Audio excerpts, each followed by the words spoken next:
చిత్తూరు జిల్లా పలమనేరు డివిజన్లో అంగన్వాడీలు రెండవ రోజు సమ్మెను కొనసాగించారు. స్థానిక ఐసీడీఎస్ ప్రాజెక్టు వద్ద ఏపీ ప్రగతిశీల ఐఎఫ్టీయూసీ, సిఐటియూసీ, సిఐఎఫ్టీయూసీ ఆధ్వర్యంలో అంగన్వాడీలు ఆందోళన చేపట్టి తమ సమస్యలు పరిష్కరించాలని నినదించారు.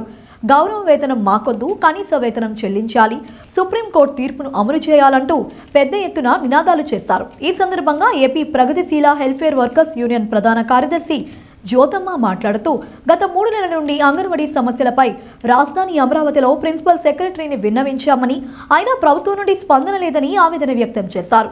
పలమనేరు డివిజన్ ప్రధాన కార్యదర్శి శాంతి మాట్లాడుతూ రాష్ట్ర ప్రభుత్వానికి 11 ప్రధాన డిమాండ్లు విన్నవించుకోగా కేవలం 3 డిమాండ్లు మాత్రమే పరిష్కరించిందన్నారు. మిగతా డిమాండ్లను పరిశీలించకపోవడం ప్రభుత్వం నిరంకుశత్వానికి నిదర్శనమని ఆమె మండిపడ్డారు. సంవత్సరాలకు వయసును పెంచినట్లుగా అంగన్వాడీలకు కూడా వయసును పెంచాలి, హెల్పర్లకు ప్రమోషన్స్ ఇవ్వాలి.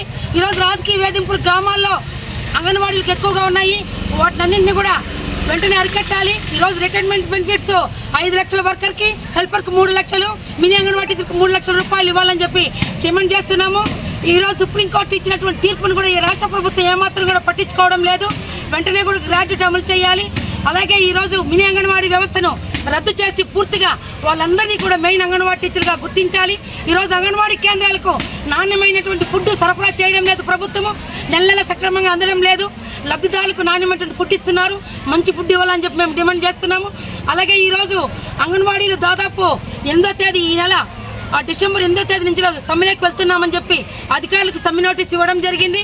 అధికారుల విన్నపం మేరకు తుఫాను వచ్చింది కాబట్టి ఇది కొంచెం అల్లకల్లోలంగా ఉంది, మీరు దీన్ని ఆలోచించేయండి అని చెప్పి 3 సంఘాలకి మేడం గారు వినతి మమ్మల్ని కోరడం జరిగింది.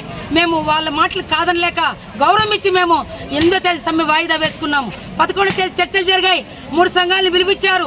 మేము అడిగిన 11 డిమాండ్లో కూడా ఏది కూడా వాళ్ళు 3 డిమాండ్లు మాత్రమే పరిష్కరిస్తాము, మిగిలిన 8 డిమాండ్లు మేము పరిష్కరించమని చెప్పడం జరిగింది. 26,000 రూపాయలు కనీస వేతనం ఇవ్వాలి, వెంటనే గ్రాడ్యుయేట్ అమలు చేయాలని చెప్తే దానికి సహాయం రాని వాళ్ళు చెప్పడం లేదు. కాబట్టి 12వ తేదీ నుంచి కూడా నిన్న మొట్టమొదటి రోజు సమ్మె మొత్తం రాష్ట్ర వ్యాప్తంగా ఉన్నటువంటి 1,15,000 మంది ఈ యొక్క సమ్మెలో పాల్గొంటున్నాము.